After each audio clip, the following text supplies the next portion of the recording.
the Music and Memories Podcast with your host, Vince Moreno. All right, folks, welcome to another episode of Music and Memories. It's been a little break here, but I'm back here, Vince Moreno here with the guest we got today is a drummer extraordinaire. His name is Keio Stroud, and he's worked with multiple artists. He's got multiple sponsors. He's very rich. He's single. And very rich. Did I mention that part? Yep. Anyway, welcome to the show, Mr. Keio Stroud. What's up, my man? Hey, man. How's it going? I was thanks for being here. First of all, no problem. Second, I was thinking, we laugh about this. I think every time we get together, but I think it might have been the first time that I actually met you. I had met another touring drummer. I was out with Neil McCoy, and I met another drummer, and his name was Neoshi Jackson. Yep. And I had seen him a couple times. I don't even remember who he was touring with. But the first time that I met you, I walked up to you. We were in Las Vegas at it was like an outdoor casino, some little courtyard place. Yep. I don't remember the name of it, but it was Neil. Casino X. I think you were playing with Jamie O'Neill at the time. Yeah. And there was we talked about this the other day. There was another artist on there, and I don't remember who that was. But anyway, I saw you backstage, and I said, "Hey, Neoshi." And like you were walking down the hall, and you just kind of like turned around, like you kind of, no, I'm not Neoshi. And I was like, "What's up, Neoshi?" And you're like, "What'd you say?" You're like, "No, my name's Keio." And I said, "Oh," and you're like, "Yeah, there's two black drummers in Nashville with Japanese names." Japanese names. Yep.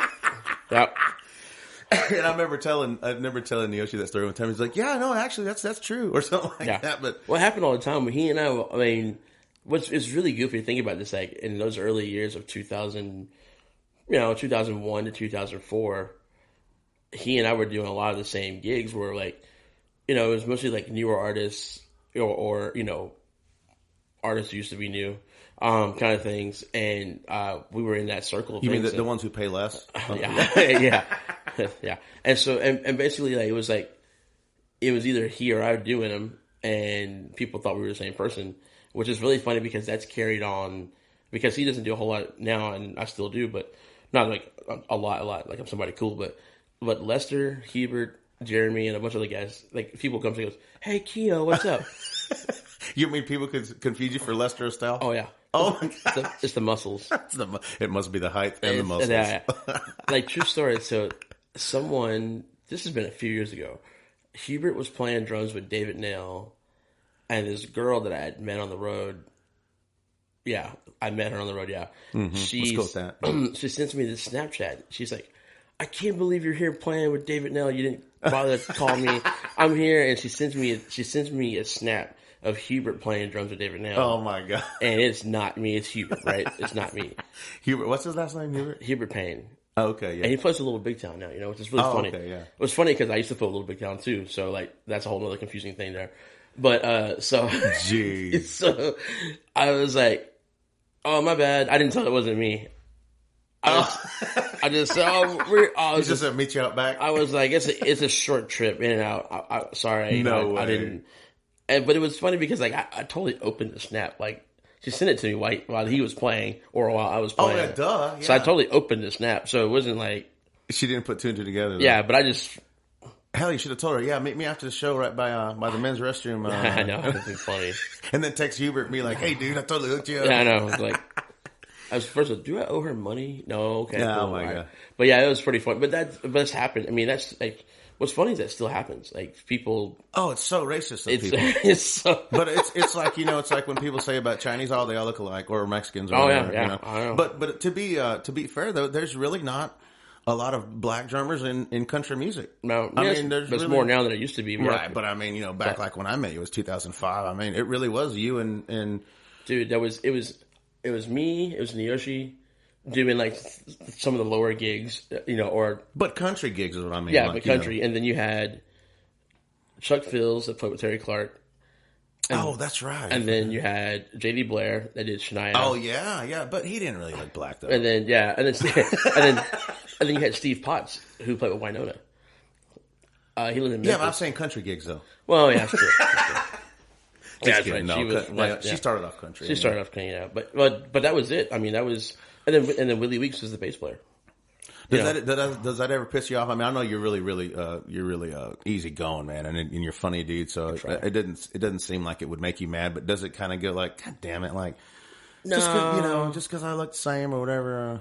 The only time it doesn't make me mad, but the only time it's weird is when someone calls me and they really meant to call someone else, and that's happened a couple times. I've had that where they're like, "Oh yeah, man, like, so happy to have you," and I show up and they're like, "You're not the guy I was talking about." I was like, "Oh no, who the hell are you talking about?" Or it's happened to lesser known guys where they'll get a gig and someone thinks they're calling, like they're hiring me. Oh, really? Even though they call like basically a band leader or somebody would call, but like the artist would, "Oh yeah, get Keio," and they were like, "Oh, his name's not Keio, this guy's name's Lester or whatever," but we think it's the same person. Oh yeah, kind of thing, and then they show up and it's not me, and so I was like, "Whoa, who's this?" Yeah, man, I remember one time, Elio, what's his name? It's not Delivery, it's DiGiorno. yeah. Elio DiGiorno, whatever his name is. I remember walking into Robertson one time before I moved to Nashville. I'd just come over here and I'd visit, and I'd just go up down Lower Broadway, and hang out with my buddy Dave Sermon. He used to come stay with him. And he's our bus driver. Yeah, exactly. And so I walk in there, and he's like, "Hey, Vic," and I'm like, "Well, it's Vince," but I was like, close enough, It's just cool that he remembered who I was, because I thought, I don't live here, And he's like, "Yeah, I haven't seen you in a while, blah, blah, blah, blah, blah." So then after moving here and after meeting Vic Ruiz, remember Vic Ruiz? Yeah. The only other guitar playing frontman Mexican guy in Nashville? Yes. I finally realized, he thought I was Vic. He probably thought, "Damn, Vic, you gained weight." Oh, man. He's probably going around telling, "Man, Vic gained a lot of weight." But and I was going like, so he had me confused. Well, which, I didn't get mad, because I was like, well, there really aren't very many Mexican guys out, on Broadway singing and just playing guitar. Just me and you. Just me and you. Yes, exactly. Right. Mexican from the hills down. But no, it's true though. I mean, well, the funny thing about it was like, there wasn't a whole lot of us, but we were making, like, this sounds really good, but we were making weight. Like, people were, like, deciding to, like, hire, black dudes in their country bands. Yeah. And I remember, like, I won't say who it was, but I remember, like, being on the road in the early days of, like, 2002, and a steel player was, like, nervous about having a black dude on the bus. Okay. And I overheard him saying, "It's like, yeah, man, like, guys, just make sure we put our wallets and stuff away." Oh my God, are you serious? Oh, yeah, I'm very serious. Yeah. Well, actually, it doesn't surprise me in the South. Yeah, and it was, and I didn't really get offended by it. I was just like, okay, whatever. I mean, I say that shit when you're playing with me downtown as a joke, like spoofing on you, but yeah, but I mean, and I just laughed about it. I mean, I overheard him say it, and then like, I was like, I remember like going to bed one night. I was like, "Hey man, like, do you guys put your wallets like underneath your pillow?" Because that's where I put mine. I'm just, I want my, I don't know you guys that well, so I just, hide my stuff. And they were like, they knew I heard it, right? And I was like, whatever. And then a couple of weeks later, literally the guy, like, he opened up and stuff, and three out of the 6 guys on that bus literally told me I was their first and only black friend. Well, which is weird. I mean, like, it was like in 2002. Like, to think about that. I mean, I mean, that's crazy, that's a long time ago now, but like, but yet again, it's not that long ago. But it's like, but it seems like really still like at that point. But you know what though? I mean, a lot of people, and this might be a touchy subject, but we're gonna cover it anyway, because we're not white and we can talk shit if we want. But what was I going with that?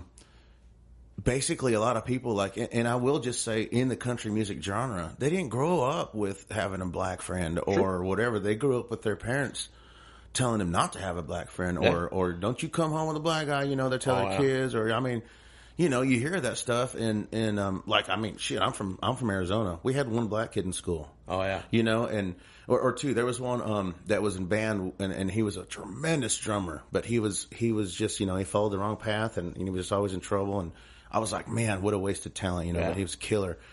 Anyway, but to hear that, and like you say, 2002, but man, if they're just not used to that, they're just not used to that. I mean, you almost can't hold them to a fault, because then you go like, man, that's how they were born, and they grow or raised. True.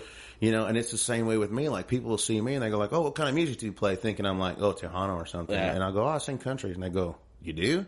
Like, "What kind of country?" And I go like, "The old shit, man, the old stuff, the good stuff." And they go, "Really?" And then I'll play him something like a video or something like, oh man, like I went and got my mufflers done on my truck today, and the guy was showing me his YouTube channel. So all right, look at mine now. And I played him Whiskey for Two, and he was like, no way, dude, I never would have thought that voice would have come out of you, you know? And he was like some Armenian guy or something. Yeah, he was like, no way, bro, you know? And I said, well, you kind of look like you're Mexican. He goes, everybody thinks I am, so I just roll with it, bro. I know, that's... People think I'm white, so yeah. So I said instead of spray painting instead of bombing your place, they're just gonna tag it. They're gonna spray paint it. You know, and he just started laughing. We just laughed about it. But that's really, you know, all you can do is laugh about it. But you know, you and I were talking one time, and I was telling you that it's crazy, but I dealt with more racism as a Mexican person in Arizona, which is 90% Mexican people, or I mean, people call them Latino or Hispanic, whatever. I'm just known as a Mexican. That's all I was known by. Yeah, Mexican American, and I moved to the South. I moved to Texas, and people were, you know, really welcoming there. And then when I finally moved to Nashville, like I've hardly dealt with. I mean, I get the jokes. Everybody gets the, you know, everybody gets joked on and all that stuff, and that's fine. But I mean, actually, like racism. I mean, Arizona was the worst. Yeah, and like I feel at home here in the South. You know, I mean, as far as I don't feel any threats or anything like that. And you kind of were saying the other day, like. It's kind of opposite for you, right? I mean, everywhere else, everybody's a little more open. Like, I will say Nashville is, I grew up in Georgia, I grew up in Athens, and Athens was a progressive town, but yet there was a lot of, you know, there was a lot of racism. You grew up in Athens, Georgia? Mm-hmm. Really? Yeah.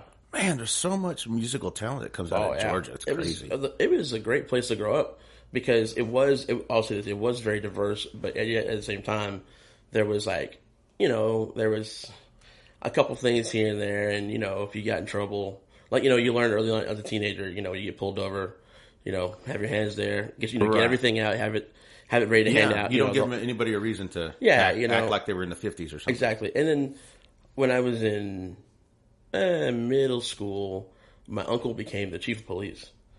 So then it was you know, and things kind of made a little turnaround as far as some of that, you know, as far as some of that stuff goes around, and then like education-wise, my other uncle became the superintendent of schools. Mm-hmm. So there was like a little turnaround there. So like I kind of lived through my teenage years were kind of more progressive, where people were, you know, being more welcoming, and you would see, you know, black people in those roles. And then I moved to Nashville, and I basically, the area I'm in is just all white people. I mean, I mean, it's just, it is, I mean, I work in country music. Yeah. And, you know, I live in East Nashville, which is all white people now. So like white people from everywhere, you know, it's like rich white people. Nobody's a local here. Yeah. You know, so, but you know what, it's funny though, like the first few years I was here, especially breaking into like the country thing, people didn't know what to think of me. Mm-hmm. So people would say weird things. No one was never like not welcoming, but they weren't just ready to like hand out open armed. Yeah, it wasn't like, oh, come in, my friend. Yeah. And you know, here's my daughter. No, I mean, or right, you know, what, you know, or it was, you know, or here's the keys to my car. Bro. Yeah, it was nothing like that. It was funny because I was telling some of my other buddies who are also black guys playing music in the country. I was like, one of the things that I had to do, or one of the things I thought was necessary, and people probably get offended by this, but it's true. But I felt like I had to go the extra mile to be accepted. So I went, you know, like you would never know now because I can't remember shit as far as songs go. But like, I know. Yeah, I know. Count it off, Keio. Count it off, purple. Orange, red, purple. But you know, in those early days in Nashville, Broadway was all like country music. There was no rock. No, there's no R&B. Like you could play Life in a Fast Lane. You could play maybe another Eagles song. You know, Keep Your Hands Yourself. Yeah, Keep Your Hands Yourself. You know, it had to be like either outlaw country, which is rock stuff, or like country. Right. And I remember, yeah, I mean, when you walked down the street back then, it was steel and guitar. Oh, yeah. It was still guitar and fiddle in every bar. Every bar. Yeah, all day, all night. Yeah, and it was great because it was like a great little, you know, country music education for me. But one of the things I knew that I had to do was I had to know all of those songs. Mm-hmm. And I was like, how do you find all those songs? Because there was no YouTube. No, yeah. I mean, iTunes. Yeah, I mean, YouTube. At that time, the most advanced thing you had was a laptop, dial-up, and a BlackBerry. You know what I used to have to do? So. I would on CMT back when they played videos. Yeah.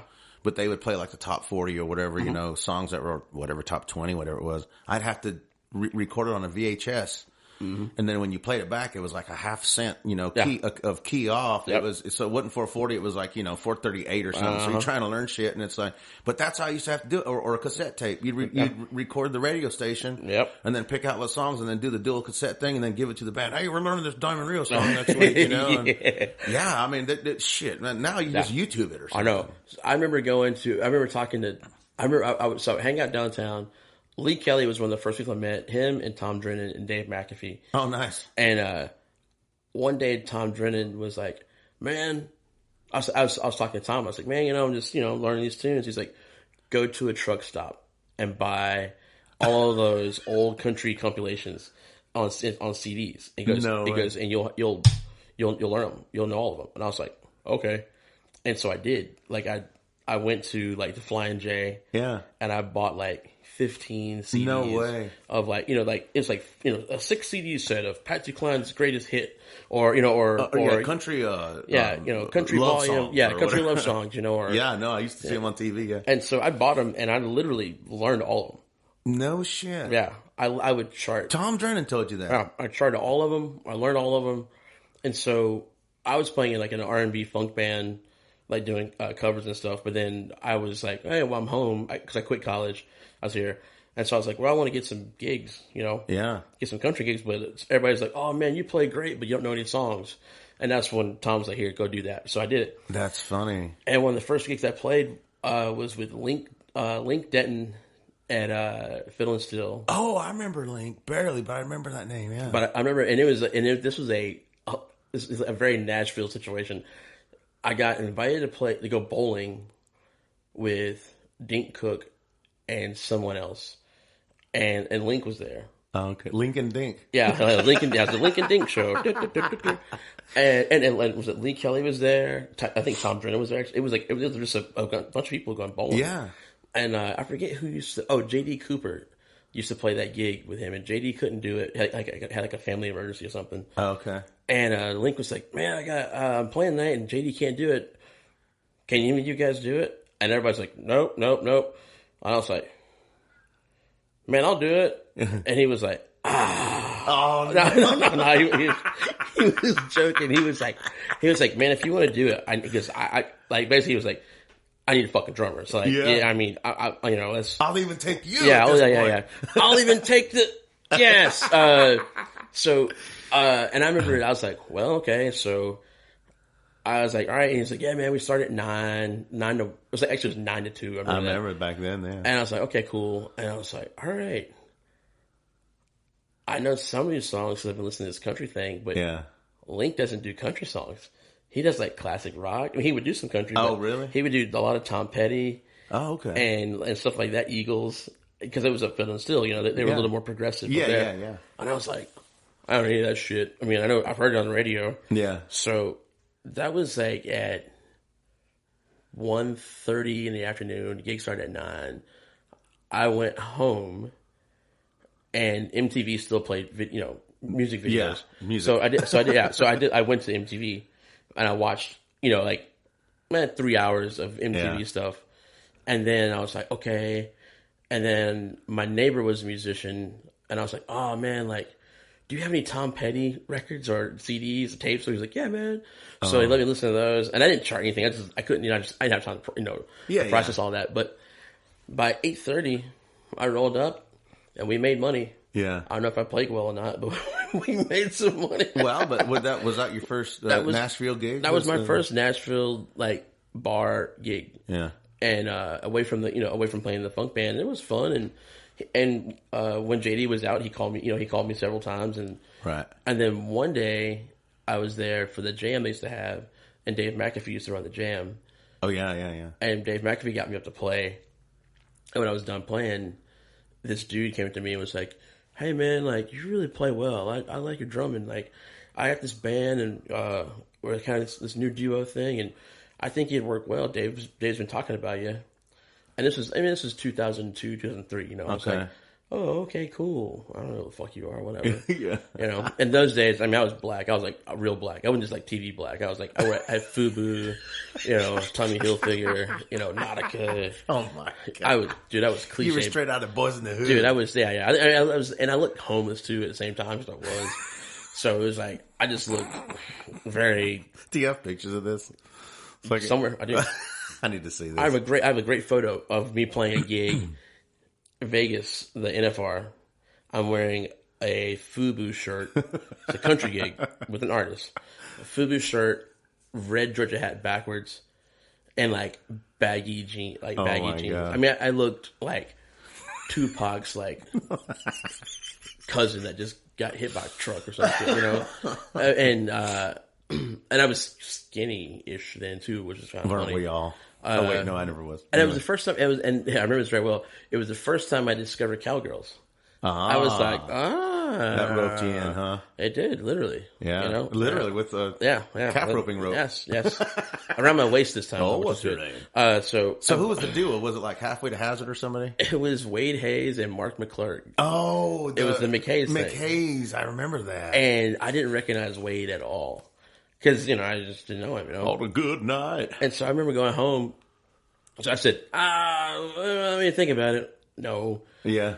And I get home and I was like, what was this guy's name?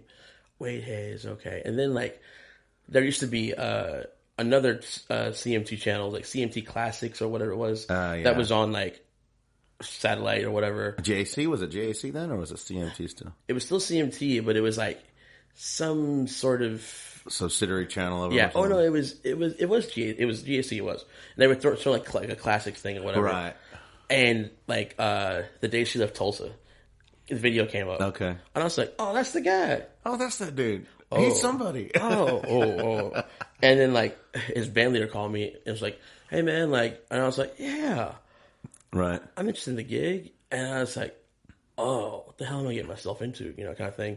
But yeah, but you can't leave any stone unturned. I mean, here in this town, because it leads to something else. Well, I just didn't, and I just didn't know either. I was like, I don't know this dude. I don't know. I'm playing this band. Yeah, because I was playing a band that my dad was the band was led by my dad's buddy, and so that's kind of how I kind of got into Nashville because my dad's a musician. Oh, his really? buddy's a musician. So I never knew that. So I played in this cover band until basically I moved to be a tech because I didn't think I was going to play drums. No. Yeah, true story. And how old were you when you moved here? 20. No kidding. Yeah, I just turned 21. I think when I officially moved here. But yeah, so I was like playing in this funk band Thursday, Friday, Saturday, like doing cover, like doing like a. So you were working. I mean, I was already working, but I was like, oh, but I really like want to be on a big tour and setting up people's drums and like. Oh, gotcha. Designing drum racks and being a cool guy on a bus and all that. And my dad was like, yeah, well, we can play in this cover band until you get one of those gigs as a tech. And I never got a gig as a tech, so I'm a failure. I didn't follow my dreams. I followed someone else's dreams. I'm sure you can still get a job teching somewhere. I've worked as a tech a couple times. I have done that, but it was like 2 years ago. Yeah. It's like a buddy's like, hey man, it was 2 years ago, I think. But I was like, man, I really need somebody, and I was like, oh, yeah, I'll do it. So anyway, I ended up taking a gig, and I thought for sure after the first rehearsal I was going to be fired. Oh, really? Because I learned the songs, but I didn't learn them note for note. Okay. And I didn't know, I learned the form of the songs. I knew the kick patterns. I knew the basic forms of the song because everything I had been doing was just me being me. And I wasn't like a gospel shops drummer or any of that shit. Like, I wasn't that dude either. But I was just playing the songs, And luckily, Wade and Mark liked me. No one else in the band, I don't think, really liked me. Really? I mean, I say that, but I'm sure they liked me. But they were like, we could have done better kind of thing. And I remember after playing like the first weekend, someone came to me and was like, man, I just don't think it's going to work out. Yeah. And I was like, fuck. Because I quit the funk band. Oh, that's how it happens. Hubert was playing in the funk band. Oh, I got Hubert the gig in the funk band. Oh man! So I was like, well, this sucks. Anyway, I go back home, and so I remember like, oh damn! And I remember getting back to Nashville because we're on the road. Getting back to Nashville. So did you do any shows with McKay's? I mean, I did. I ended up doing like a whole year with them. Oh. But after the first weekend, I thought I was getting fired because I got talking to kind of thing. Yeah. And I was walking off the bus and I was like, and I saw Mark, the other guy, Mark McClurg, and I was like, hey man, like, thanks for letting me do this. I really appreciate it. You know, sorry it didn't work out. And he goes, what are you talking about? What are you talking about? He goes, what are you talking about, House? And I was like, I kind of got talking to you, and I figured that you guys were going to go with, you know. He's like, no, man, you're our dude. And I was like, I am? But I just want to tech. And I was like, I mean, it was funny. I was like, I'm your dude. And he was like, yeah, like, and I don't know if they just couldn't find anybody else or what, you know, kind of thing. But they were like, man, you're a great drummer. You're a young dude. You're a nice guy. Yeah. Gig's yours. I was like, all right. And so I that's like the top three things that people look for in Nashville. I mean, honestly. Yeah. And it was fun, and they were good dudes. I learned a lot. There's a great, like Kevin Adams was in that band. Oh wow, yeah. They had two different bands. It was kind of weird. They had a band that went on the road, and then they had an in-town showcase band. Oh really? Yeah, because they would play Wednesdays at the Trap, and so they had a band of like, you know, like session ace dudes. Yeah, yeah. And Dave McAfee was part of the in-town band, and so was Scott Coney. Gary, somebody that played steel with Faith Hill. He was a steel player, and wasn't Gary Morse, was it? Yeah, I think it was Gary Morse. Yeah. Okay. And then there was someone else. You know, I forget. You know, but they had their dudes, and Dave McAfee was very nice. He was like, "Man, the only way you're going to make money is for you to do both." And so he said, "Yeah, if Keio's going to be your guy, he should do the road stuff and the in-town stuff." Oh wow. And I thought that was very cool of him. Yeah, yeah. And so I ended up meeting those dudes as a young guy, and I ended up learning a lot in that first year. I mean, I learned a lot of what to do, a lot of what not to do. And then basically when that kind of ended, you know, they lost their deal or whatever, I went and played a Christian rock band or a Christian pop band that was fun. He's rolling his eyes, ladies and gentlemen. The girls are great. I mean, I'm still friends with the three girls that were in the band. Was it Shadaisy? No. Oh my God, just kidding. But you remember those guys? I do. Shadaisy. But it was funny was this group, these girls were a Christian pop band, but they were also signed to Disney. So we did so we would do. You sure it wasn't Shadaisy? Yeah, I know. So we were doing Disney events, and we were doing, you know, regular like churches and stuff like that. Mm-hmm. But one of my favorite things was at the end of that gig was. They were like, hey, can you guys like play with this other girl? She's new on Disney. And they're like, yeah, cool, whatever. It's like, you know, it'll be fun. Her name's Hannah Montana. Oh, no. I know, it's like, yeah, sounds fine. Yeah. And so we played a couple gigs with like Hannah Montana. Miley Cyrus. And those girls, and just whatever, didn't think anything of it. Yeah. And then blew up. Like 2 years later, biggest thing in the world. And I was like, man, probably should have stayed connected to that. No, man. She got a little crazy rubbing off on her. That's fine. I'm pretty crazy too, so I'm good with it. But anyway, all that being said, so it's a long story about all that. But that just kind of, you know, what's funny is all that just kind of snowballed into the stuff. So meeting Dave and meeting Lee and Tom and meeting Link and a bunch of dudes, you know, it was great. They just kind of. So not to keep bringing it up, but like those guys didn't see color. They just saw a drummer, right? Yeah, they were just like, man, Keio's cool. Yeah, we like him for whatever reason. Or he's dumb. What we can pick on him. Well, like for me, you know, I've always tell guys because I'll get pushed by people like, man, how come you never call me to play bass or how come you never call me to play drums? It's like, it's not a matter of talent. It's like you're talented, you know. I'll tell them, but it's just a matter of like knowing the songs I do, the repertoire. Because as you know from playing with me, I like song.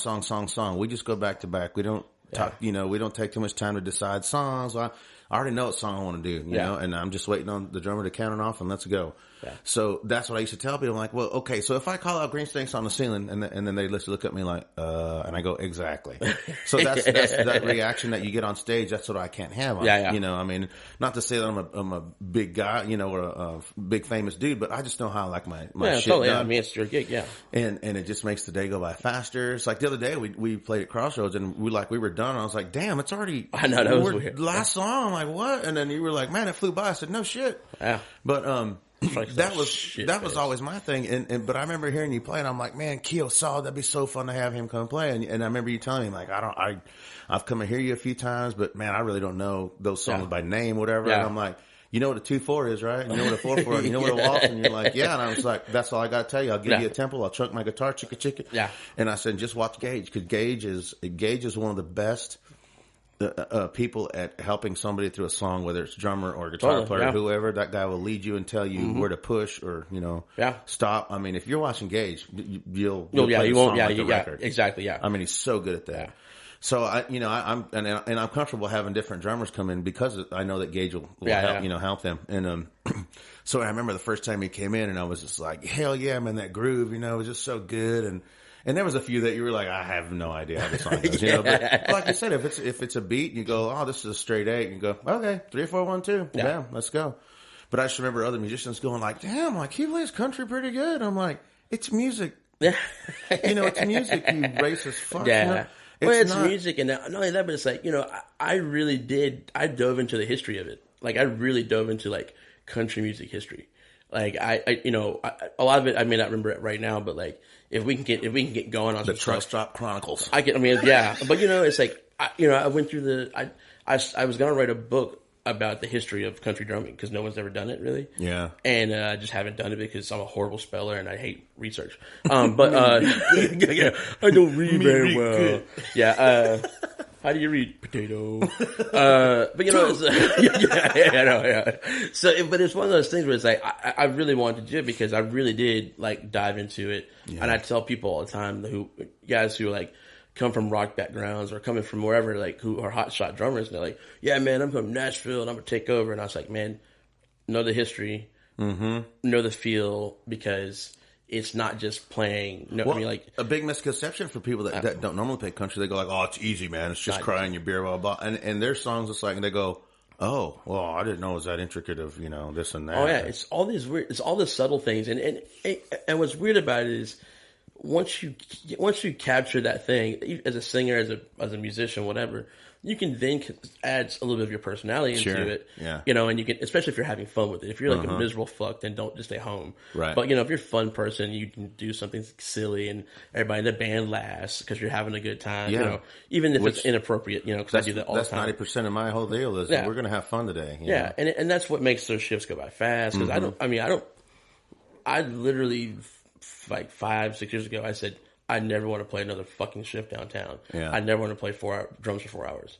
Right. Because it was just like, no one's having fun. Everybody's begging for money. And everybody's bitching. Everybody's begging for money. Oh, yeah. Every other song, $20. I was like, are we fucking panhandling? Are we playing music? Exactly. That's why I don't even pass the jug, man. I feel like a homeless panhandling up there and going, please give us money for a song, they'll remain nameless, but some asshole, I told them once. You can say it. I won't say it. But I was like, they were like, every third song, they're waving a $20 bill in the air. Yeah. Your song get played for $20. Yeah, it's so redundant, man. And so, and after the gig, they were like, man, you don't seem very happy. And I was like, I'm not, because you guys spent 40 minutes begging people for money. Yeah. I said, they're like, well, we got to make money. I said, here's the deal, man. When I get called for a gig down here, they tell me what the base pay is. Mm-hmm. They go, it's $70 $70 plus tips. Yeah. So I go in and I go, I'm going to make $70. Mm-hmm. I've agreed to do this gig for $70. Tips, there's no number on tips. Right. Tips could be $1. It could be $1,000. Right. That's extra. But I agreed to do it for X amount of money. Right. And so I'm going to go in, I'm going to do my best because I've agreed to do it. Now, if I get extra money, that's cool. But I'm not going to sit there and beg you for money. Right. What I want to do is just like a server. I want to be tipped based on my performance. Exactly. And not based on me begging. Like, imagine if a bartender gave you, say you pay $14 for a drink, right? Yeah. Which we all know is fucking expensive, right? Yeah. And they go, and you give them $1, right? And they go, really? Yeah. $1? I'm going to take your drink back. Here's your money. Yeah. You'd be like, "Fuck you, man." Yeah, exactly. And I mean, like, unless you tip me more money, it's you like can't you juggled or something. Yeah, yeah. Unless you tip me more money, you can't have your beer. And there's so many bands and singers downtown that do that. They get so caught up into the like, oh, we work for the tip jug. It's like, okay, no, you should be working for the joy of it. I mean, exactly. Yeah. And whatever you like, exactly like you said. I mean, I would kind of like to think that what you just said summed up how I do my gigs downtown, where I'd like to be tipped on performance. No, I give people a hard time. That's just my shtick, you know. Like somebody walks out and they don't tip, I go, "Oh, thanks for nothing," you know, and you know, in a jovial way. But and I even do that little saying, you know, when I tell people, folks, we're not going to come around, we're not going to shove this jug in your face.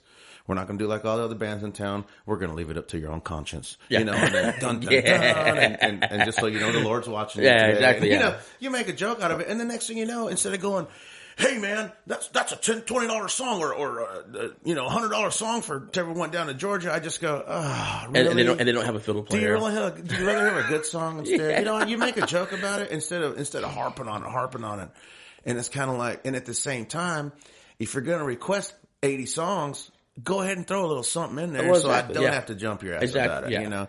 So there's a two-way street about it. But yeah, I totally get it. You know, and I got into the grind there in Nashville. I was doing like, you know, 5, 6, 7 days a week. I wouldn't say no to a gig. I was doing doubles and triples. And then finally I was just like, man, I hate this. Yeah. Cause I feel like they say the dancing chicken, you know, I'm just going like, hey, oh damn, we only made this much in the tip jar. And I was like, you're playing music all day long. You're doing what you were born to do all day, every day if you want to. Yep. You know, and I finally just had to step back and go like, damn, I need to kind of reconfigure my mind about this whole thing. It's not about the tip jug.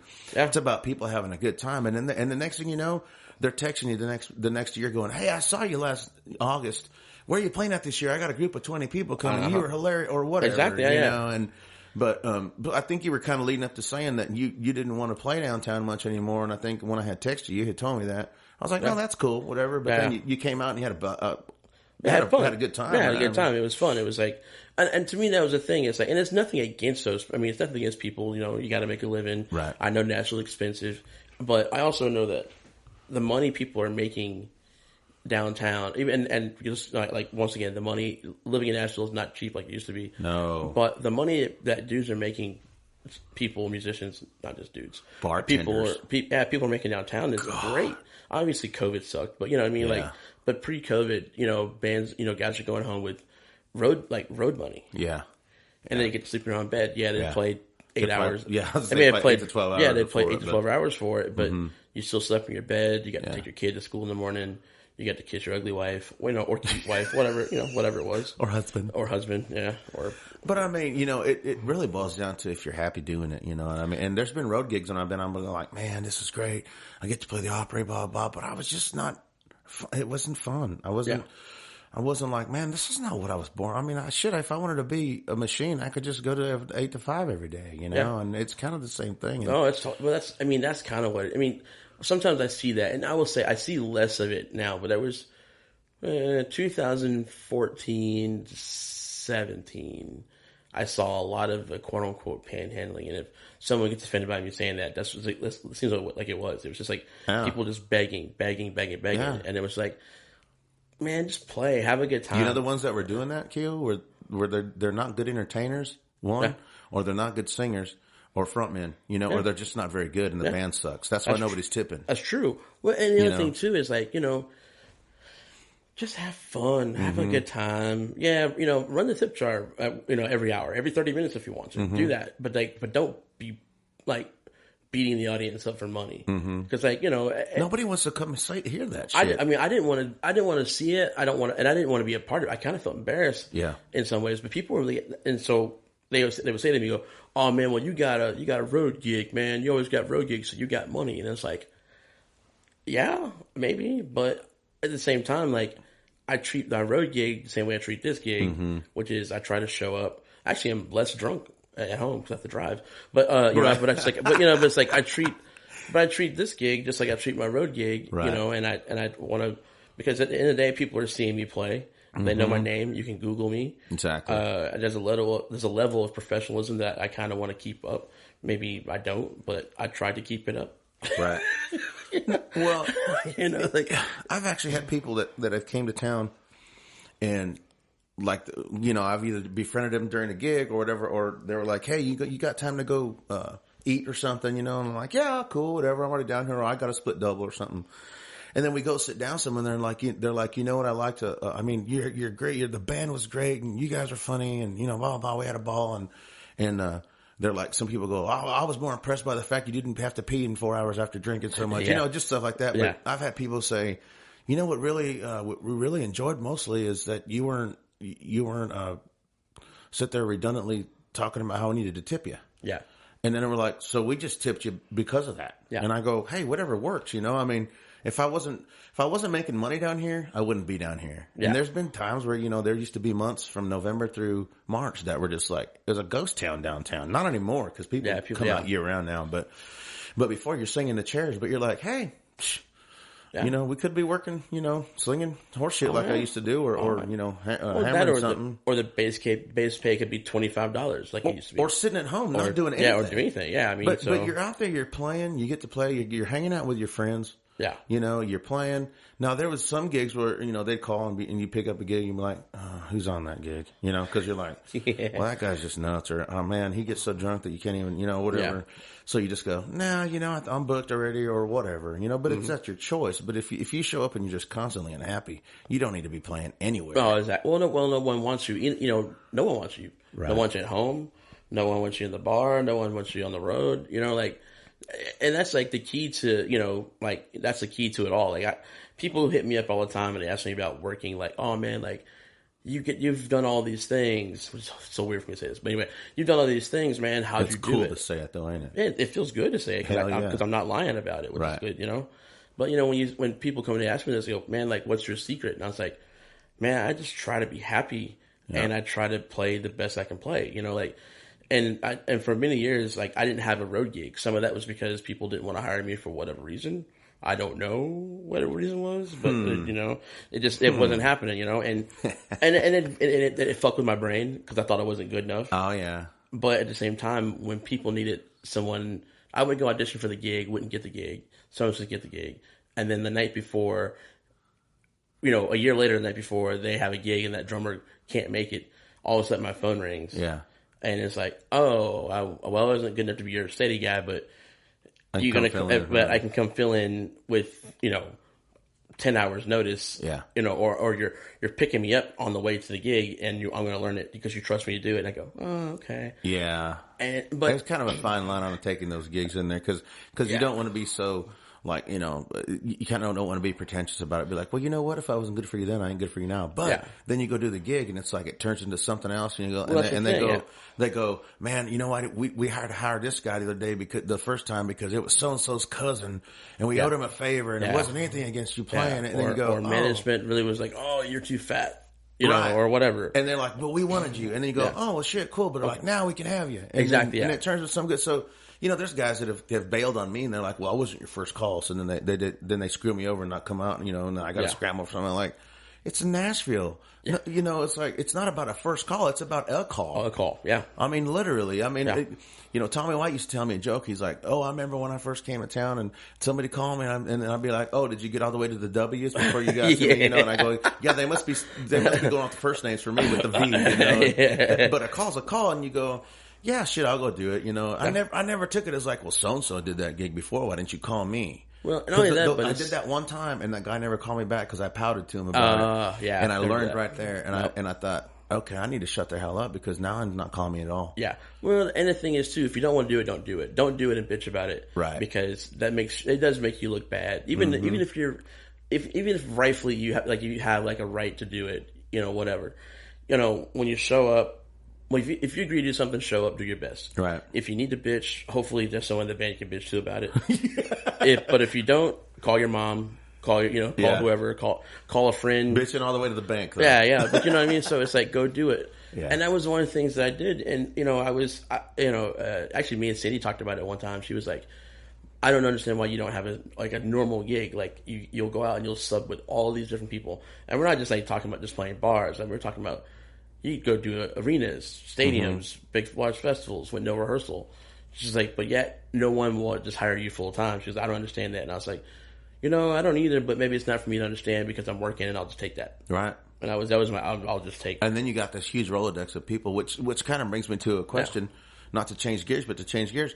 Do you even remember how many artists you've worked with since you've been in town? Because No. I mean, just try to name as many as you can remember. Because I know, like right now, you're the drummer for Big and Rich, which you have been for 7 years. 7 years now. That's but you've also subbed other gigs during this time, right? Yeah, I did. So if let's go backwards. Well, like in the last couple of years, I know that you subbed a bunch of gigs for Hank Williams Jr. Yeah, for Hank, Jake Owen, Richard Marx, Kev Mo, Taj Mahal, Dina Carter, Richard Marx. Well, the Jamie O'Neill thing. Jamie O'Neill. Yeah. Keith Anderson. And you said Little Big Town a minute ago. Big Town. Was that when they were first coming out or something? That was ish, not necessarily first coming out. It was I forget the name of that record they had out. They were doing the Carrie Underwood tour. We did that. Did you get to see Carrie Underwood's legs in person? I did. Oh my god. She was very nice to me. She was very sweet. Oh. So I mean, everybody was very. Tell me more. Everybody was so nice to me. It was cool. I've never, what's funny? I've hardly worked with anybody that wasn't very nice. But that's good though. That's great.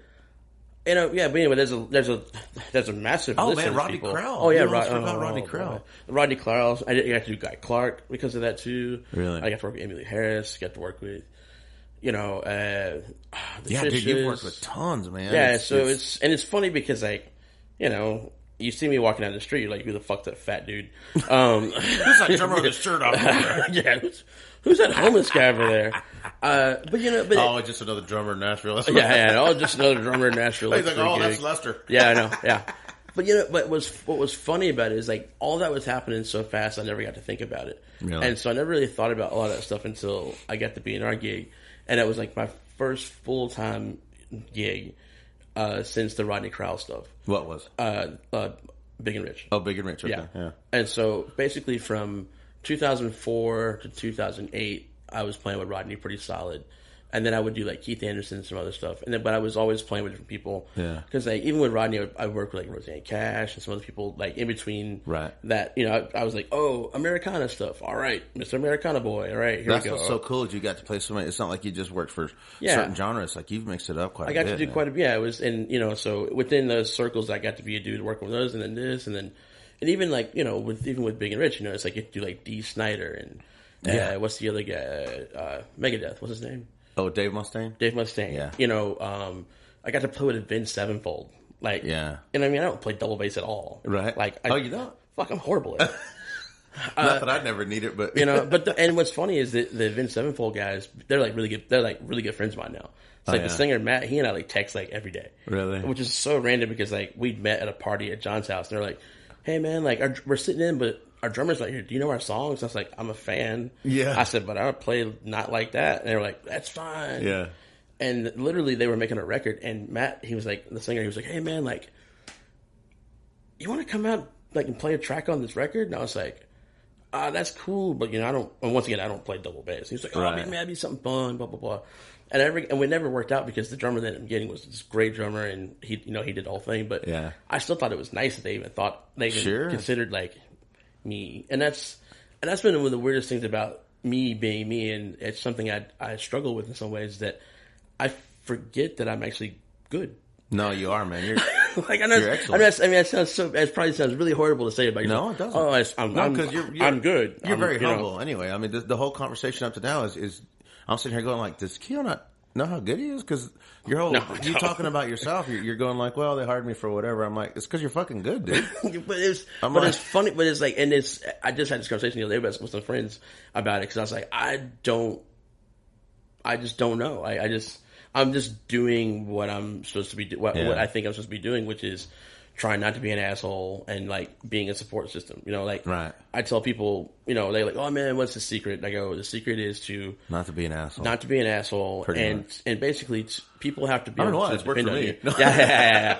But it's like people have to be able to trust you on and off the court.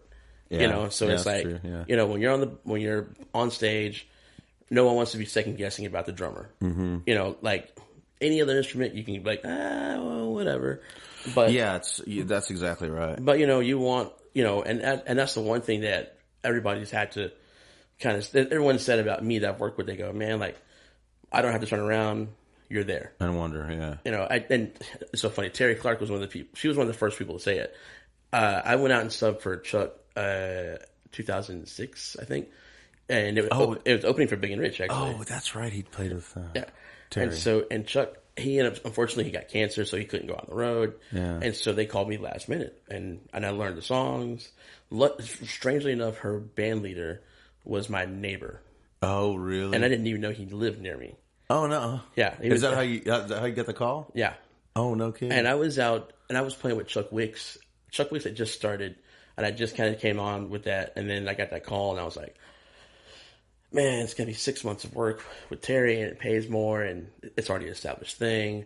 Someone's going to set my drums up. Okay, I'm doing it. Yeah. And I kind of sort of burned a bridge with those guys a little bit. I mean, me and Chuck are cool, but I feel like some of the other guys in the band were kind of like, oh, man, Keio, you let me down. But, I had to do it. It's Nashville. I mean, this is what we do for a living. They shouldn't have any it was a thing, qualms about that.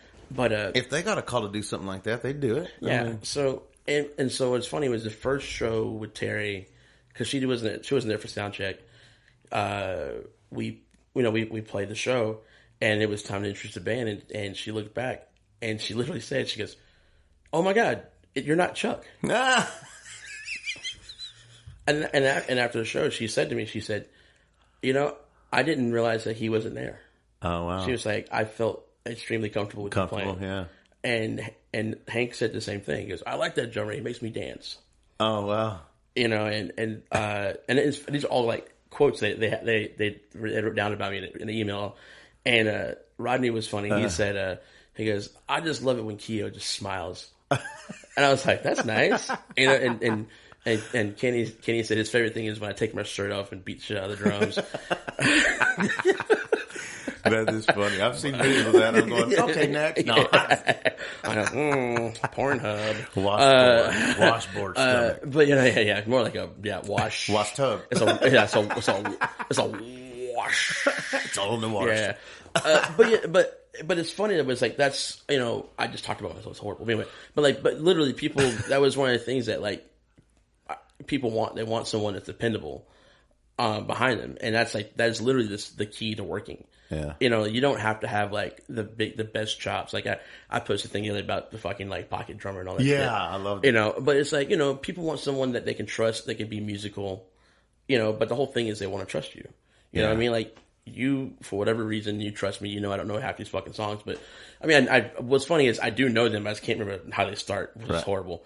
Or in the middle of the it. fills. Yeah, I don't know any of this stuff. Actually, I just sit back there and fucking smile. I was like, yeah, let me take my shirt off. We just have to be intellectually integrated. You're in. Yeah. Cool. But it's like, but that says something though. Like that's what people really want. Like you go, what do people want in a drummer? What do people want in a musician? What do people want in a friend? What do people want, as someone that travels with them? Mm-hmm. You want someone that's not going to tell your business. You want someone that's, not that you have business, but you want someone that's going to be a human, that's going to comfort you. Like if you're having a bad day, if a guy's just like, hey man, it's going to be all right. Right. Some of that shit goes a long way. You don't have to be like, what's wrong with you? Yeah. You just give somebody a nice nudge of like, I love when somebody will come out and then they'll go, man, I needed this so much, man. This was so much fun today. And I take it as a compliment that you'll come play with me downtown. Cause I'm like you said, you don't do it very often with many people. Right. So I'm like, and people have asked me like, well, they don't ask me why I get who I get, but they always say, man, you always got top notch players, man. Yeah, like people that come out, and when you're playing with us, they don't know that you don't always play with me. Yeah, I mean, like all the time. Yeah, and even even like Craig Quillicky plays with me most of the time when he's in town, and I'll even introduce him like, yeah, it's his first time playing with us, or whatever, So people don't know. Yeah, totally. Yeah, it's all about during the song, man. If that beat's there, like if the beat ain't if the beat ain't right and if it ain't being laid down, I can't sing worth a shit. Yeah. Because my mind is going back there. And I don't know if that's partly because I play drums not as good as a lot of you guys because I haven't played in a long time. But you know what you want. Yeah, I know what I want. And then there's some songs, I've had drummers come in like, no, that's not the speed of it. And they'll go, this is the click let it have. Click, click, click, click. And I'm like, I don't give a shit what your clicks because I don't want to sing. Amarillo by Moreno is a pretty fast song if you listen to it. Some guys get confused and it's slow and it's like, it's not a ballad, dude. It's actually a pretty quick, two-step. But I'm like, there's certain songs that are like take for instance, I Never Go Around Mirrors. some guys play that's like so slow. You just want to go, wake me up when this is over. And my whole thing is, I don't want to bore a crowd to death, even on a ballad.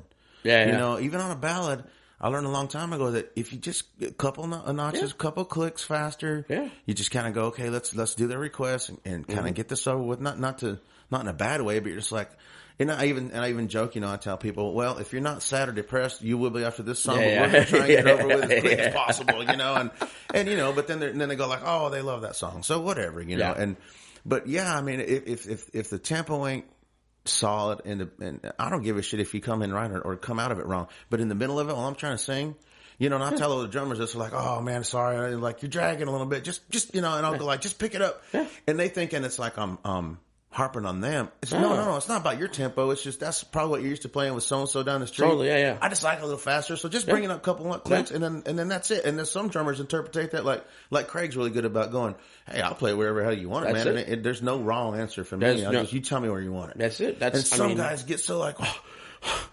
God, you don't like my tempo. So I'm like, no, I don't like your tempo. It's not that. I just want it the way I like it. That was man. So that was one of the beautiful things about playing with Rodney.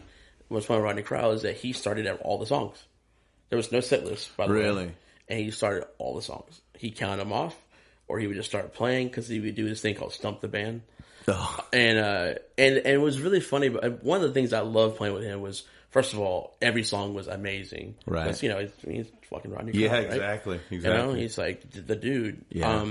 But one of the fun things about it was that he literally would intentionally try to stump the band. Oh yeah. And play shit that we didn't know. It was like during the show, huh?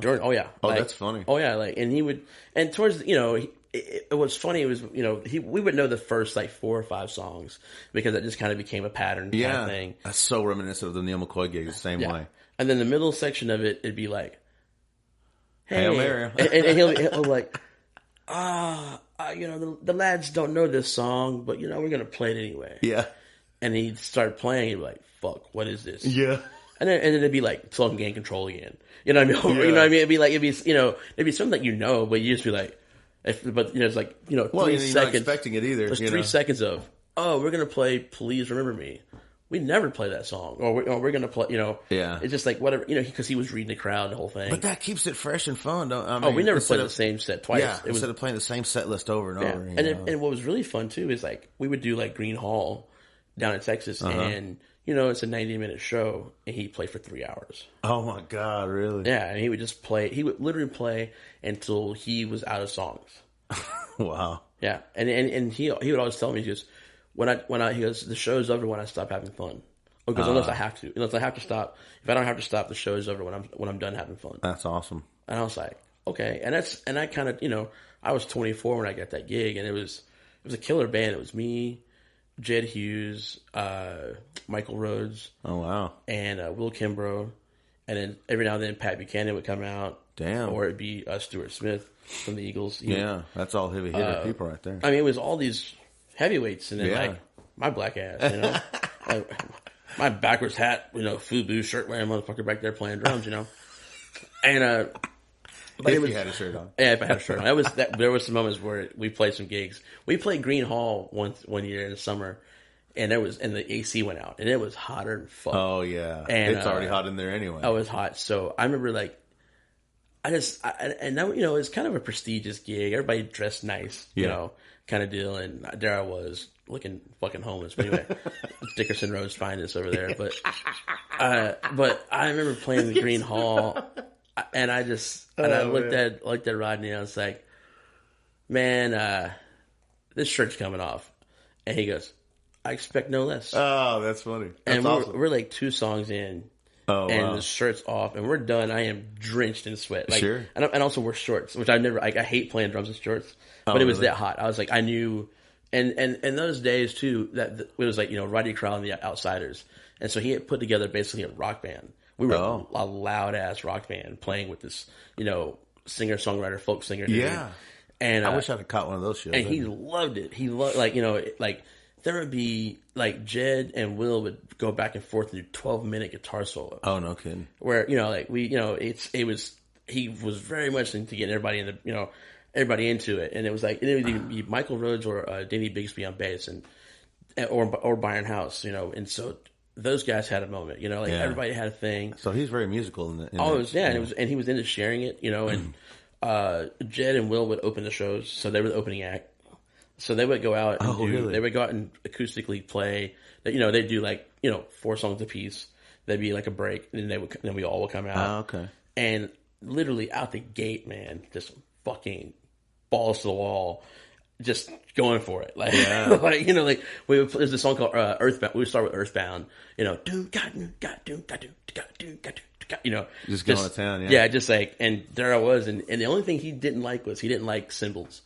He he was like, so when I showed up to the gig, I had a 4-piece kit and 1 cymbal, and he was like, I like you. Yeah, I like you already. I like you. I mean, and it was a very quiet cymbal. Yeah. And so, and the sound guy has been his best friend since high school. Dang. Yeah. And he's also he's a great sound guy, great producer. He's a songwriter also, the whole deal. Okay. And he's been there, so his ears are in tune. And so he was funny too, because I'm kind of going around in circles with this, but that's okay. The fun thing about working with those guys was that it was the first time I'd ever been respected as a player. Oh, really? To do what I did, which I didn't know what I did. And so talking about funny road stories. Here we go.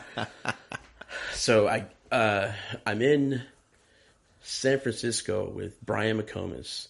And it was really fun because it was a great band. It was Kevin Key, Clint Chandler, Jay Gorman, and Michael Hughes. We're all playing with Brian McComas. Oh man, I remember that. Yeah. And I get a phone call, and it was from Rodney. It was like, "Hey man, Keio, it's Rodney." I was like, "Hey man, what's up, dude? Hey bro." Yeah. I knew that he was gonna call eventually because it was being set up. But anyway, so he calls me. He's like, "Hey, I'm auditioning drummers tomorrow. Can you be here?" I was like, "Yeah, man, no problem." I'm in San Francisco. I was saying, the next day, yeah. I'm in San Francisco, right? And we're going home next day, but we weren't leaving until the afternoon. So I remember going to the tour manager. I was like, "Hey, man, I need to get I get to change my flight. I'm paying for it, but just let's change this flight." Yeah. So I ended up taking the first flight from San Francisco to Nashville, and it was a direct flight. What? Yeah, I know. Crazy. That don't right? happen anymore. So, which is already probably a 3.5 hour flight, 4 hour. Oh, it was brutal, but it was perfect because I kind of had to learn some songs. Oh, okay. And it gave you time to go over them on the plane. Yeah, and this is pre people emailing you songs, right? So, I had to, because we finished the gig kind of early. I went to I forget what you call those stores. It was a CD shop. And they had the Essential Rodney Crowell. Oh. So I bought it. Oh, yeah. And I listened to it. I had a Walkman. Oh, so I listened to it on the flight back. I landed, got in my car, drove to SLR. And the first guy was auditioning, Tom Hurst. Yee. First guy was auditioning with him. Next. And I was the second guy. And actually, let me rephrase. Tom was he was in there auditioning, and it was me and 4 of the dudes outside. Mm-hmm. And so Tom's done. Rodney comes out. He's like, "Keio." So I walk in, and he was like, "Nice to meet you." That's weird that they would audition if he just calling you. He's calling you himself. Yeah, I mean he called everybody himself. Oh, he did, really?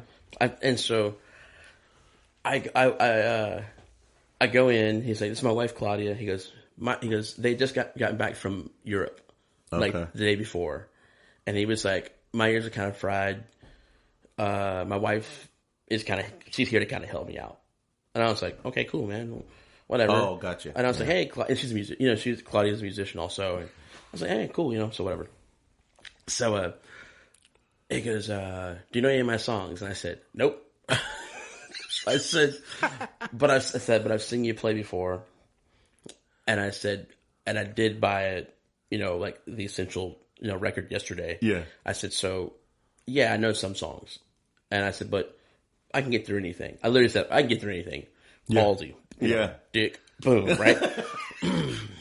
"Hello, Mr. Legend. I can play any of your songs with my huge cock. Huge cock of confidence." And so we did. He said, all right. And so he counted off Earthbound. And then we played it. First chorus stopped. Fuck. What'd I do? And he's like, okay. I was like, all right. And he goes, this next song, I need a kick drum, and I want you to kind of emulate the hi-hat. And he goes, just play along with me. So he starts playing this thing. He's a great acoustic guitar player, by the way. Oh, okay. Probably one of my favorites that I've ever worked with. Really? And he's playing, and I join in, and we just kind of do this jam thing. It's just he and I on an acoustic guitar where I'm literally playing, the hi-hat, kick drum. And every now and then I go to the tom. He goes, play some toms. And he was singing tom, doom, doom, doom. Oh, yeah, sure, whatever. Oh, my God. And I was like, and then we stopped. And he goes, hey, man, so I got this song. What I need you to do is I need you to rush the verses and lay back on the choruses. And I was like, sure, man, whatever you want, right? So, oh my gosh, we go in and he starts playing till I can gain control again. Okay. And he wanted a very straight, thing for the verses and for the chorus. Just pull it back a little bit, yeah. First chorus, he goes, gig's yours. Hey guys, go home. Nuh-uh. He told everybody else to go home. And I was like, oh, fuck. So I immediately had to quit my gig. With Brian? Yeah. Hey, Brian. I called Brian directly. Hey, buddy, I just got a new gig. I'm out. Sorry, man. And he was like, well, it's kind of fucked up, but congratulations. Yeah. I was like, maybe I'll see you on the other side sometime, See you at the crossroads. Not so much. They have Bone Thugs and fuck you, Keio. But I ended up working with Brian later for some stuff anyway. But it was really. But what was funny was that we did that, and he came back and he said, "Hey man, I'm fried," and I was like, "Okay, cool." So he gives me a box of CDs. He goes, "There's no set list, just know these." Oh my God! And he goes, "You and I'll get together in 2 days. Just learn all the songs." Huh? Yeah. So I canceled every gig I had. I had a boombox in those days. So I put the CD, I put all the CDs in my boombox, and I wrote out charts. And I remember showing up 2 days later with him, and I had this chart book, and he goes, "It's not going to help you." He goes, "There's no set list." I was like, "Oh fuck." He's like, "There's no time to flip." I was like, "Right." Or okay. Search for a chart. Yeah. I was like, "Okay, cool." We get through it. The next day, he was playing at Third and Lindsley with his old drummer, the guy that was leaving. He was already, that was his, he was last kind of gig. on his way out, whatever. Yeah. And the next day we were leaving to go. So I went and watched the show, and he's like, "Man, I'm glad you guys came out. You can see the vibe." I go, "Yeah, man, I'm in. It was good." Yeah. So next day we fly to San Francisco. Actually, oh no way! Well, how are the odds of that? Go back to San Francisco. And we had a day off, and it was really cool because his record went #1, and we were having a good time, laughing, and I met the band. Literally, I met them the night before, but I really met them at the airport. Okay, kind of thing. So the next day, we do sound check, and I'm nervous. It's my first gig with them. It's kind of a big deal. I'm freaking out because at this time, this is a life altering gig for me. Yeah, I'm working with someone that people respect, which means hopefully they'll respect me. Right. Blah, blah, blah, right? Yeah. So we do sound check, and he's like, I was like, "Oh, what?" And he was like, "Think I hired the wrong drummer." Oh, no. And I was like, "Fuck." Oh, no. I mean, he was very nice about it. Yeah. He was like, "Man, I just feel like I may have made the wrong choice. Something's not gelling." I was like, "Well, I don't fucking know you or anybody. I'm just..." Yeah. I didn't say that. I was just like, "Man," he goes, "Showtime, just prove me different." And he said, "I know that," because you studied the songs. He goes, "But here's the deal. If I wanted to hire Eddie Bears, I can hire Eddie Bears. If I wanted to hire Paul Lamb, I can hire Paul Lamb. Yeah. I hired you. Do what you do." I was like, I don't know how. I'm 24, motherfucker. I don't know what to do, right? What does that mean? Yeah. I just got finished playing 99% sure, So, it's a true story. You're in my head. Fuck that! 99. So anyway, I forgot about that song. So I don't even I'm so embarrassed that I don't even take the runner van back to the hotel. I walked back to the hotel. Man, that doesn't put you in the mood to play the show. I was zing. I was just like, fuck, right? So I walked back to the hotel. I'm bummed. I call my granddad, who's also a musician. I call my granddad and I say, hey man, he goes, oh, what's going on? I was like, man, I fucked up. And he's like, what did you do? How'd you fuck up? Yeah. That's me and my granddad. Like, why'd you fuck up? I was like, man, so we're playing and like Rodney thinks he made the wrong choice. And he was like, he said if he wanted to hire these other guys, he would hire them, but he hired me to be me, so be me. And I said, I don't know who I am. And I said it to my guys, I don't know who I am. Yeah. And he said, you're great. That's what you are.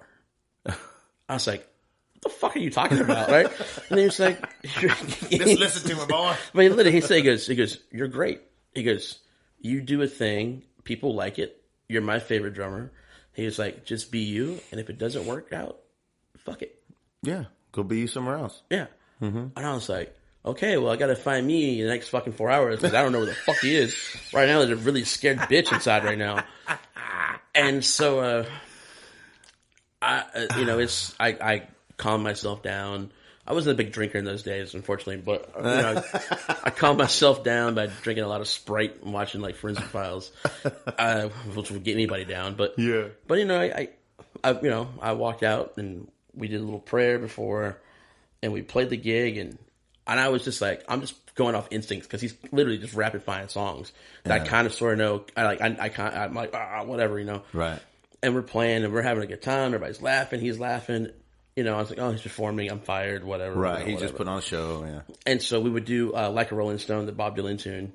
And at the end of the day, he would introduce the band, and he was so funny. And he introduced everybody in the band. And I was last, and he just goes, "Oh, the pots and pans. We got young Keio Stroud back there." Actually, he actually makes it this story. First of all, he goes, "Back on the drums, there was this young boy beating on the pots and pans in his grandmother's kitchen, making all kinds of fucking noise, driving her crazy. And then that young man grew up to be a fantastic drummer. On the drums, we had for the first time Keio Stroud. I hope you stick around for a while." Oh, wow. And I was like, yes. And then I became a big drinker. I got shit-faced that night. I was like,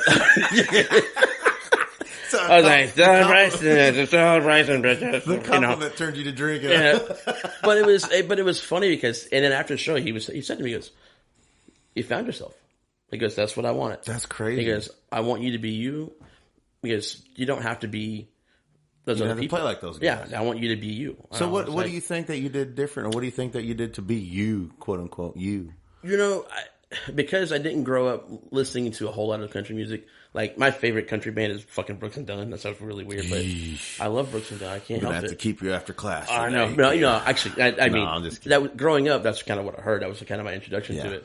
But my granddad loved like Little Jimmy Dickens and stuff, so I knew a bunch of old country stuff. Mm-hmm. But that was kind of my thing. But I just didn't have the normal drumming instincts that a lot of guys had listening to like country and rock music. Mm-hmm. So like drum fills, or even like the feel of playing. Yeah.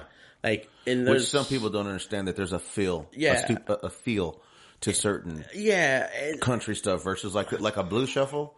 And a 4/4 country shuffle is different. It's a different thing, It's very different. And it's funny you said it, because like I feel like part of my style is that I've been able to, especially in the country world, I've been able to marry like blues, gospel, country into which they all they all the same thing. Yeah. But it's just subtle things. But I've been able to kind of marry a lot of those things all into one, right? Which is which I guess would be my thing, quote unquote. Uh-huh. But that's kind of what happened. Was like, I don't play very straight. I can play very straight if need be, but like my thing has a little swing to it. And it's called groove. Okay, groove. Okay. Yeah. Let's call it that. No, I'm just saying for the people that are listening. It's called groove, and that's there's in country. It's kind of a hard thing to find with a drummer with a groove, which is weird because most of it's tick tack, tick tack, tick tack. Yeah. But if you got that groove there a little bit, it's like a tick tack, tick tack. It's different. And I think that was the thing that he liked, and then he also liked the fact that he goes, "You smile all the time because you're having fun." Yeah. He goes, "I see you having fun." There's a lot to be said for that. He's like, "I see you having fun. I want to have fun." Right. And he's like, and he goes, "And you take direction well." He would tell me something, like we'd be playing, he'd be like, mouthing something, I'd be like, okay, cool. Yeah, exactly. And I would do it. Just like the whole thing I was saying, like, just pick it up a couple notches and then you go, okay. And it was even like just the drum sounds. I would try to do things differently with drum sounds. I was trying to, kind of honor what, the music that he was going for by getting like those right drum sounds, but then also applying my feel, so to speak, and groove to the songs. And I think he liked it because in those younger days, I also had a little bit more energy. Right. I was, less sleepy. So you were hungry too. You were hungry for that. Yeah, and I really enjoyed playing. Yeah. I really enjoyed playing with that band. That was so much fun playing with those people because I feel like my game, basically, I feel like my game was challenged. They upped your game. Yeah, it's like imagine like being. This sounds so dumb, but like imagine being like John Paxson or Steve Kerr, right? And you're on a team with fucking Michael Jordan. Yeah, like you got to step it up. Yeah, you're never going to be Michael Jordan, but you're also not on the bench, right? So, and when you're playing with Michael Jordan, you got to be on that level. You may not be on his level, but you have to be on a certain level. And I feel like this sounds sort I feel like that band was like the Chicago Bulls, where you had every aspect of guy doing their job, but doing it on a level, and especially doing it on a level to match what Rodney was doing because he's a fucking legend. Right. Right. And he knows what he wants and he's very musical. So it was that thing. I feel like I was challenged to be great, so to speak. To be better, yeah. Because that to be a better you. Because he wanted you. He wanted me to be me, right? Right. And that was cool because I discovered who I was and I liked it. And what's funny about it is I've been hired and fired because of who I am, playing wise. And, like, no one's ever, like, I don't think I've ever been fired because I sucked. Right. I've been fired because that's not what the direction they were going for. Or that feel. Right. And that's fine. That's okay. And I remember when I got fired from Little Big Town, I called Rodney and I was like, hey man, I got fired. Yeah. And he goes, well, it wasn't because of your playing. He goes, it wasn't because of your attitude, because you're a nice guy. He goes, they just wanted something different. Yeah. He goes, I got some gigs coming up. You're on them. Yeah. And I just called him because he was the first. He was like the guy I knew I could call and be like, "Hey man, like, kind of bounce that off of him." Can I need some? Need a pat on the back. I don't even need a pat on the back. I just need to talk to somebody because I know you. Yeah. And I know that you're going to shoot me. He's never lied to me. Right. You're going to shoot me straight about what happened or what I could do. And he was very honest and he was just like, man, what you're doing may not work. He goes, you don't suck. You're not a horrible person. Did you piss anybody off? No, you're fine. Yeah. Just come home. You're gonna have gigs. Move on. Yeah, exactly. And it's funny. And every and I remember one time I was bitching. I was upset because I wasn't getting like session work that I wanted. Because I was like, oh, I want session work. I'm not getting it. I was that guy. And I called him. I was like, man, like, I wish I had more sessions, and I don't understand why. And I know a lot of people are using this certain dude, and I kind of wish I was doing that. And he said, well, I have a session tomorrow. And my God. And I hired that guy. And I was like, oh, you did, huh? And he said to me, he goes, come through the studio, come watch him. Yeah. Come watch him play, see what he's doing. And I was like, okay. Yeah. And I did. I sat there, I watched this guy play, and he was fantastic at everything he was doing. Was it Eddie? No, it wasn't Eddie. I've seen Eddie play. I was going to say, that'd be funny, though. Yeah, if you wanted Eddie Barrett, you could get him. Yeah. But I have seen Eddie on stuff, and with him. But I was there and I watched it, and I knew the guy and some other stuff, so everything was cool. And afterwards, he called me. He said, "Hey, man," he goes, "Do you think you could have done that today?" And I said, "To some degree." And he goes, "Okay." So next time he had a session, he called me, and so I did what I did, and he was like, "Good." And like there you go, like you you can do it. So yeah.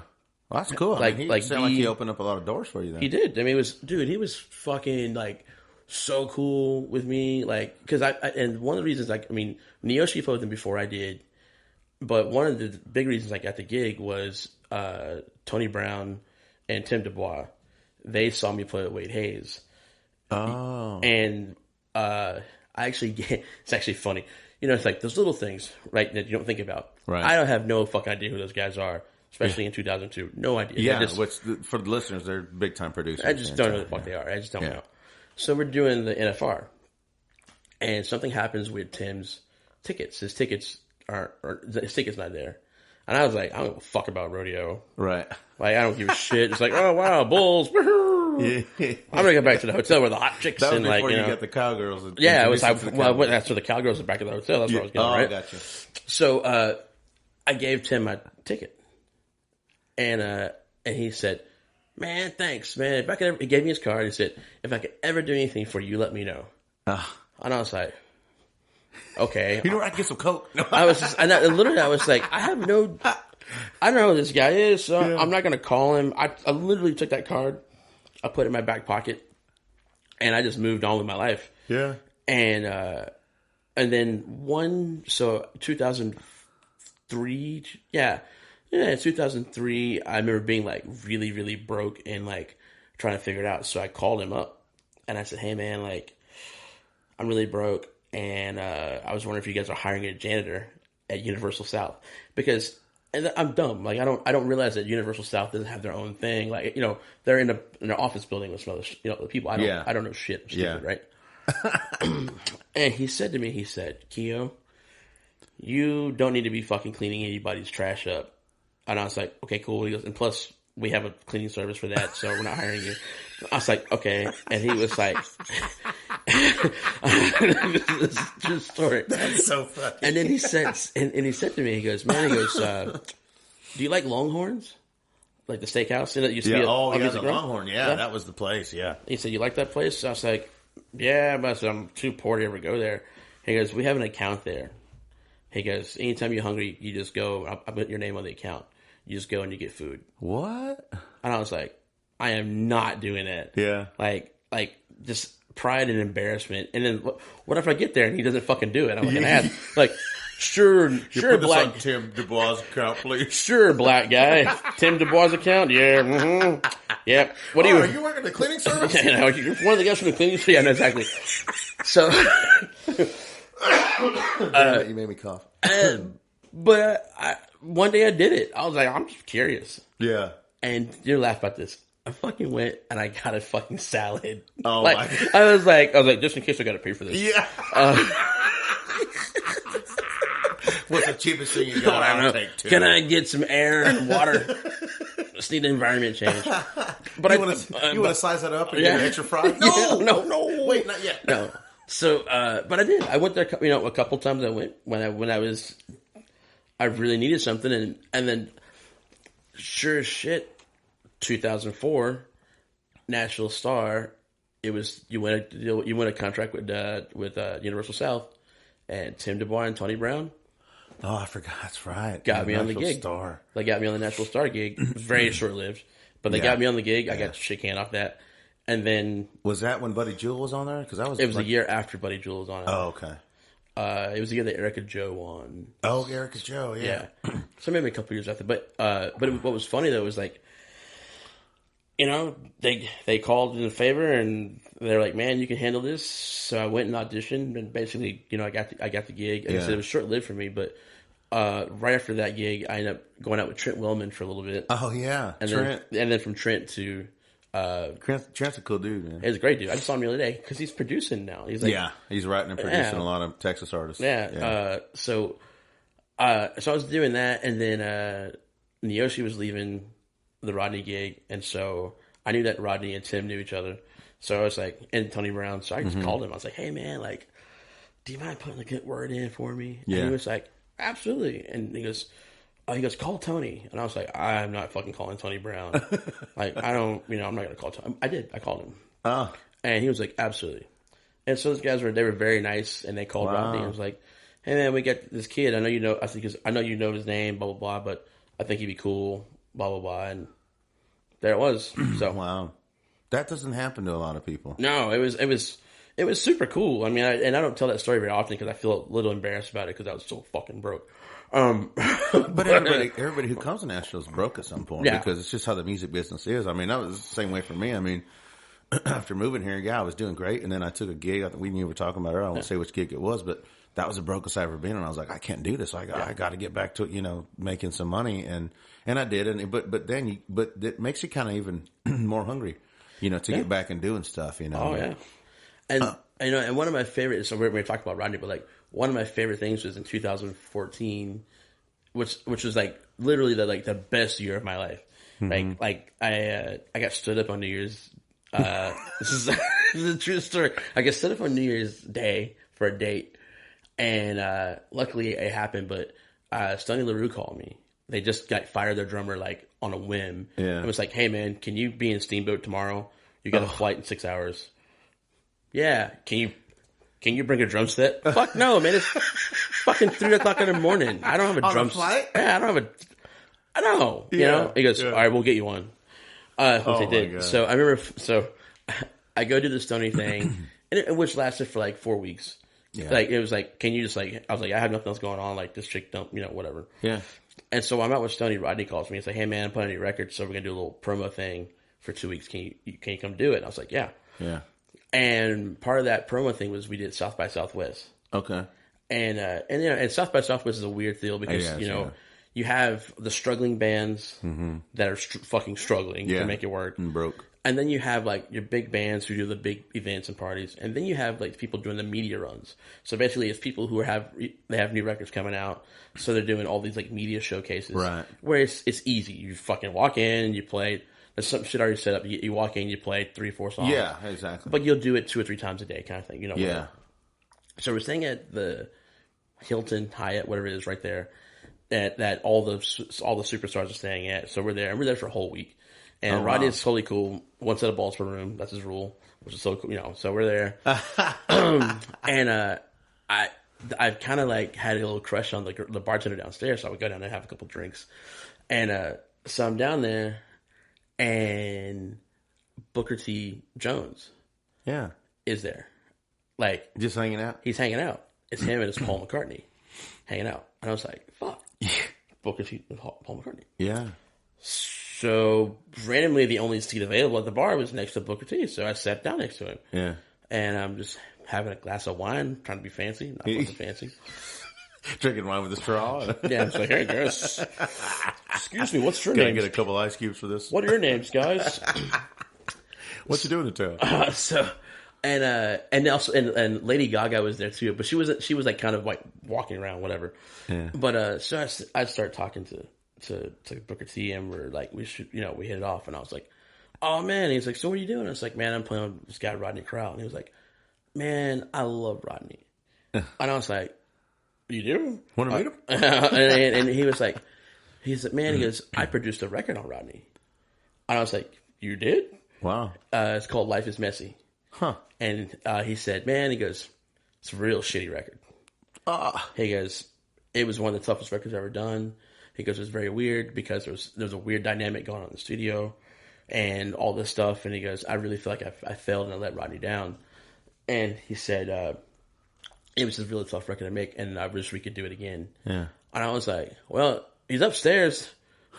Yeah. Literally, he's up. I'll call him. Yeah. So I did. I called him. I said, hey, Rodney, I'm hanging out with Booker T. And he goes, oh, I'll be right down. Oh, no question. So him and Stuart Smith come down because they were going to go have dinner anyway. So they came down and they just started talking.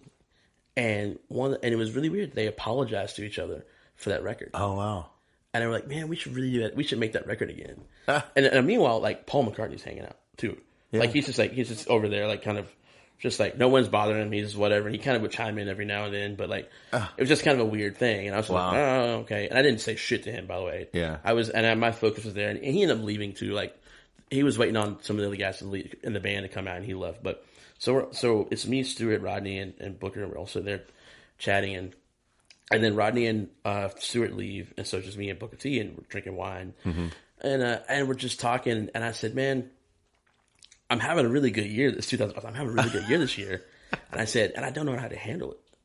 I said, because while I was out with Rodney, I got a call to go back out with Stoney for 4 more weeks. It was like Stoney, LaRue, Randy Rogers, Wade Bowen, and someone else doing a tour together, and they wanted me to be like the drummer for it. Okay. And then also I got a call to do some stuff with Chad Warricks, and then Keith Urban too. So it was like while I'm sitting there, I was getting all these calls, and they were all lining up. Like I was literally hopping off a plane, get on another bus to do, and so I went to Booker T, and I was like, man, like you were a young guy when you had your success. How'd you handle it? Yeah. And he looked at me, and he said, I deserved it. I was like, you're an asshole. Like no, I didn't say it to him, but in my brain I was like, "You're an asshole, man. You just literally said you deserve it."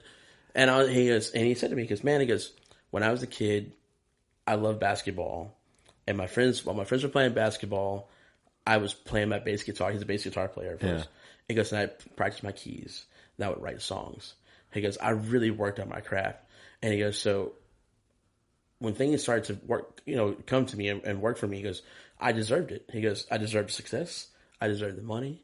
I deserved the work. All this. I deserved my divorce. I deserved my kids hating me.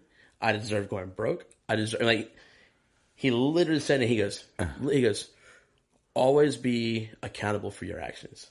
And he was like, everything you get, you deserve in some form. In some way, yeah. And he goes, if something bad happens to you, and you go, it's not my fault, you have to recover from it. If you do not recover from it, then you kind of deserve it. Because you deserve it. It's kind of your fault.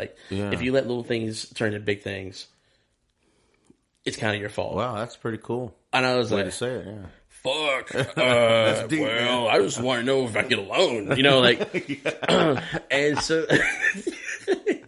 and we exchanged phone numbers, which is fucking hilarious. And I call him every now and then. I'll call him. This was really weird. And sometimes he'll call me and he'll be like, "Oh, hey, man," because he and I talked years ago on the phone. I was working with Al Anderson, it was Al Anderson and Dean Dillon doing a thing together. Okay. It was really weird. But I was tracking for Eddie. Eddie bolted to get something else and called me. He was like, "Hey, man, you working today?" "Nope, you are now." Oh, gosh. And Al Anderson thought I was the Carter's guy. It was really funny. Oh. Are you here to deliver the drums, sir? He said to me, he goes, "Man, instead of setting this," because I was getting drum sounds, he goes, "Instead of setting them things up, you should be one playing them." I was like, "I am." He goes, "Now I feel like an asshole." As you are. Well, you deserve it. Yeah, you deserve it. But, and so, and on that session, he told Booker T, he's like, "I know this drummer you should work with." Really? But he never answered the phone. But he was calling him during the session, like, "I know this guy you should work with," but we never got to work. And so, gotcha. But I told him that story, and he was like, "Oh man, I wish I had answered the phone because you're a nice guy, you're a nice kid, and I'm enjoying this conversation." It was like a 4-hour conversation. Wow. We shut the bar down, kind cool, of thing, which was really fun. But I took, this is about road stories. So that was a fun one because he literally was like, just gave it to me. No, there was no bullshit involved. Just like, "Hey man, if you work hard, you get what you deserve." That's right. And if you're an asshole, you get what you deserve. That's so true, though. I mean, I was like, kind of wraps it up, right? Yeah, it says it all. But I mean, and he said a bunch. I can't remember everything now, but he said a lot of stuff. And then we talked about music and history and his history and Stax and and Willie Mitchell and all Al Jackson Jr., Steve Cropper, because I've made some records with Cropper, so it's like, we talked about all that stuff and we knew some of the same people, right? Which was weird, it was also weird, and we got to we kind of bonded, but that conversation is probably single-handedly one of the best conversations I've ever had with someone that I looked up to. Wow. And then obviously I met him because I was with Rodney. So right. it's all kind of like it's cool when that happens because you meet so many legends or stars and something. It's like, damn, that's not how I thought that was going to go. Yeah. Or it's kind of a letdown. And I had no I didn't even know if he would even talk to me. Right. Especially after I kind of brought up a sore subject of them making that record together. Oh god. I was like, Yeah. But and. That's when he looked at you and said, "I think I hired the wrong drinking partner." Yeah, no shit. Yeah, you suck at this drinking business. Man, you've had an astounding career just working with all these guys and knowing all these people, and I mean, isn't that weird? It sounds like it's made up in some ways, but it's not. Well, sometimes I feel that way too. Now I haven't worked as many as you have, but there's still times like I was talking with somebody the other day. I said, I think it's so weird that I can just. If I'm broke down the side of the road, there's I could call Mark Wills or Daryl Worley or Aaron Tippin or all these guys that I grew up, kind of listening to and stuff, or covered half their music when I was playing in a house gig, and I'm going, I could text these guys and they'd be right there, dude. And I mean, it's just kind of weird. Or even not to throw stars' names out there, but just other musicians and other guys too, yeah. that have done a lot of stuff. But yeah, that brings me to this. Is there anything that you still aspire to? Like, there's one thing I've always wanted to do, or is there something that you haven't done yet that you really want to do, or do you think that you've kind of accomplished everything? I do have a few things. Like, one of the things is I want to write a hit song. I want to write a hit country song. Get in line, son of a bitch. That's all I want. I know that sounds silly, but no, it doesn't. That's what everybody comes to town for. Man. I would like to write one of those. Mm-hmm. I would like to, as much as people hate the Grammys, I love to play the Grammys. I've been fortunate enough to play drums on a few Grammy-winning records. Yeah, Kev Mo was one of them, right? Yeah, when I was, Kev Mo and Taj Mahal and those dudes. So it was cool, and it was funny because we were talking about, the whole thing of, calling people, but, I remember watching, BET Central or Jazz Central on BET, and, they would have, Kev Mo videos. And, I got, so... Speaking of Rodney again, I'm doing this cruise ship thing. It's Keio cruise, and Rodney's on it. It's Rodney, Kev Mo, Fiona Apple, Sean Cole, all these people, Buddy Miller, and Rodney he made a record with Emmylou, and I wasn't doing that tour, so he had to leave after the third or the second night. He had to leave to go to Europe to do promo stuff, and I stayed on the ship, and so Kev came and watched us play, and I was sitting at the bar. Me and Brady Blade, actually very well. It's me, Brady Blade, and Jerry Rose sitting at the bar, drinking fucking Corona, whatever. I'm not sure. We're whatever. We're on this ship. Yeah, we're on this ship. And which is funny because I loved all those dudes. All the musicians on there were, Jim Lauderdale. It was all these, people. So it's a rootsy kind of thing. Yeah. And so I'm sitting there, and Kev comes up to me and goes, "Hey man, so I see you Rodney left your black ass on this ship." I was like, yeah. And he's like, "You want to play with me?" And I was like, "I don't know any of your fucking songs, man. Sorry, no." Yeah. But yeah, sure. He goes, "Man, I'm just gonna play Resonator and kick snare hat." He goes, "You don't hear my song?" I was like, "No." And he goes, "Well, tomorrow I'll come to my room. We'll go over some stuff." And I was like, "Okay, all right, sure." But I had no idea he was really hands on. And that's the word I'm going to use for it. Hands-on. Very hands-on. He very particular. He knows what he wants, kind of thing. And so, I bring some brushes. We go through it. And we did. I played 3 shows with him on the cruise thing. And it was fun. And I enjoyed it. And it was nice to meet him and his wife. And Robbie, right? Yeah. And his guitar tech was this guy named Casey, who ended up later producing those records, by the way. He went from guitar tech to producing the records. And engineering. He was great dude. Oh, so wasn't Tim Miller, huh? No. So we're doing this thing, and so we come home, and he gave me this number, and I was sitting at home, and I was like, I'm gonna text him and say, "Man, that was fun, thank you." Yeah. Well, I put his number in wrong. Oh. So I texted the wrong, and the guy was like, "Man, I don't know who you are." I was like, "Oh, I'm so sorry, shit."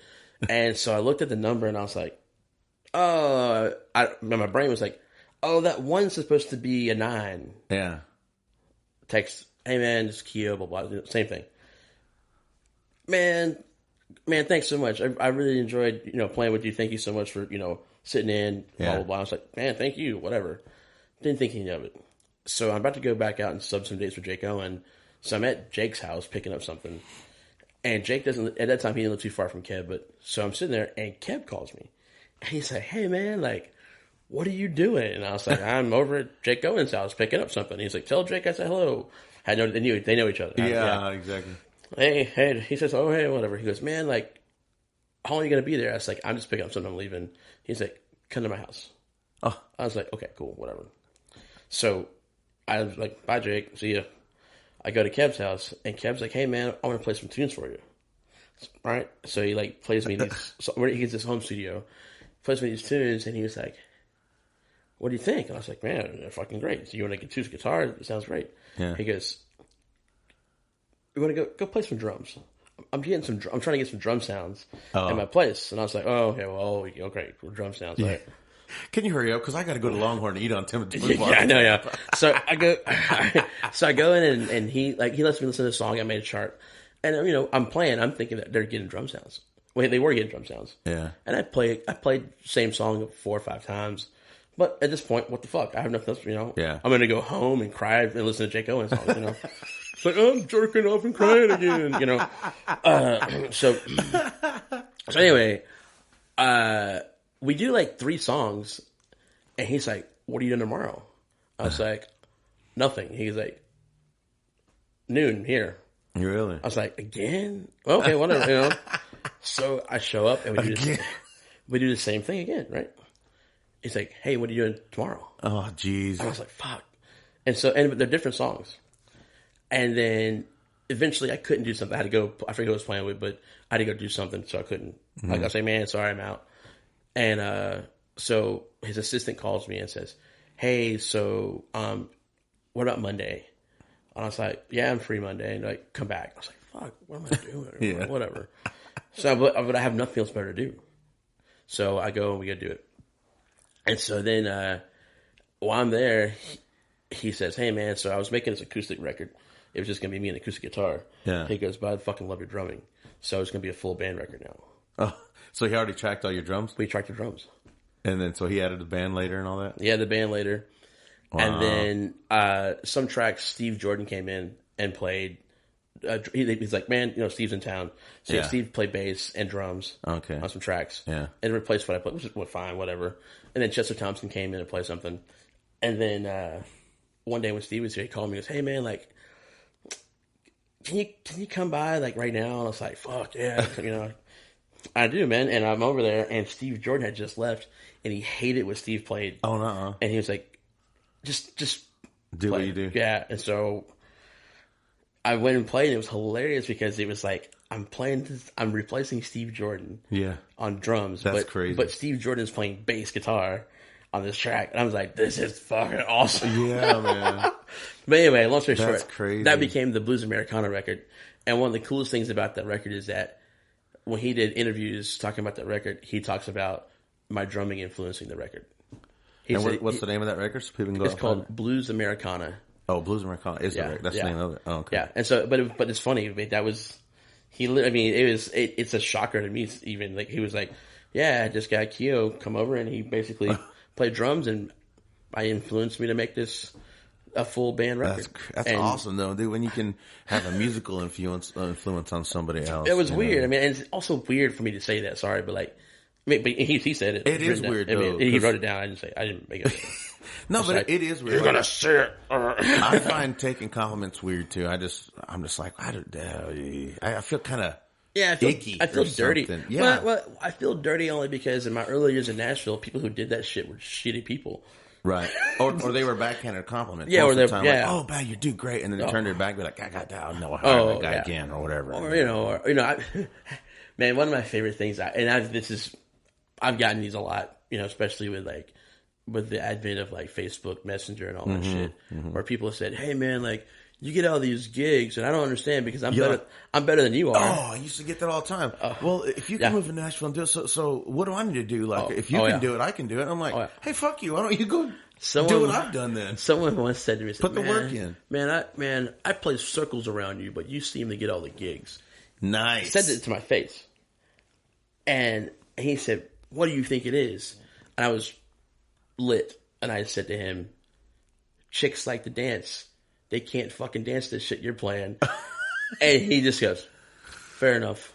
Wow. But I remember this very well. It's the most rock star asshole moment of my life because he says this to me, and as he says it to me, this very beautiful girl comes up and grabs me, and I walk out with her, and my buddy walks out with his girlfriend too, like these two stunning girls, and I was just like, mic drop. I just waving by like, sorry, buddy, which is such a dick move. But, but when you walk up to somebody and tell them like, man, I'm way better than you, but you're having better success. What's going on here? I know it'd be different. Like, I guess if someone was like, oh, hey man, like, I studied and I did all these things, and it's not working. What's working for you? That's different. Yeah. But it was like I could put circles around you. I've had people message me and were like, man, you're getting all these gigs. I go, like, what are you doing? Like, how do you do this or whatever? And I'm like, what? I'm like, I know I don't suck that bad, but I don't think I'm the best guitar player or the best keyboard player, you know, but damn, I'm not, you know, and it's like, I've put in the work and like you said, it's all about getting along on the road, you know, if you're fun, if you have an energy on stage, a lot of people like the energy, you know, and stuff like that. And then I've also had other drummers which blows my mind, not drummers, musicians that blows my mind that some of them they'll text me or call me like, hey man, I just can't, you know, I can't get a gig. Like, what do you think I'm doing? I know you'll tell me straight. Yeah. What am I doing wrong? You know, or what do you think I can do better? And I'll be like, hey, you know, honestly, I think you're great, man. I don't call you that much because, you know, I have my certain guy that I call or I'll just tell him like, you know, if you want me to be honest, I'll be honest. Like, quit clanging the fucking cymbal so much. Yeah. Like, I hate that. Like, ding, ding, ding, ding. Like, you don't have to have a cymbal crash on the 4, on every 4. You know, I mean, and I'll just tell them, I'm like, that's just my perception. I don't know if that's why you're not getting work or whatever, but it's very strange to me when people will text me for advice because I'm like, I don't know what the hell I'm doing. I'm just doing what I do, you know, but man, it's been great visiting with you, Keio, and thank you so much for being another guest here on Music and Memories. A lot of good stories, a lot of good stuff. Your TV show. Yeah. Oh, damn, I forgot to set the video up. But man, I put on makeup for nothing. Thanks, asshole. You did. You can go ahead and put your shirt back on now. That'd be great. Okay. You can put your pants back on. Well, we'll talk about that later. Anyway, that's Keio Stroud, ladies and gentlemen, one of the best drummers in town or anywhere. And as you can tell, one of the most eclectic drummers. He plays with everybody, every kind of genre. And thanks again for being on here, Keio. You're great to talk to. Getting you to shut up is the actual trick. Like, it's kind of like me. I know I talk too much.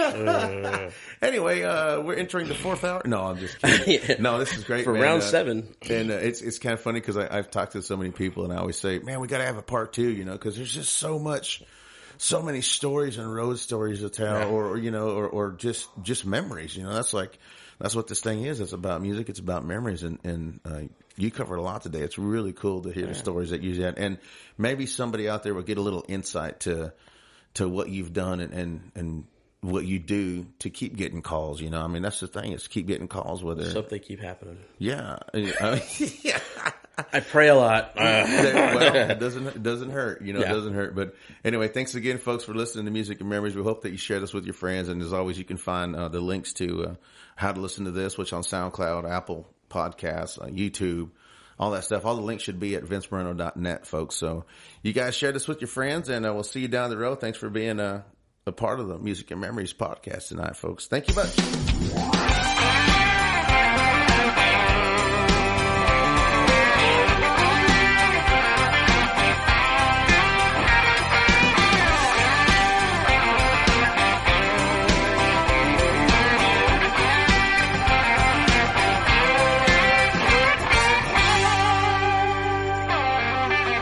Thanks for joining us for the latest installment of Music and Memories with your host, Vince Moreno.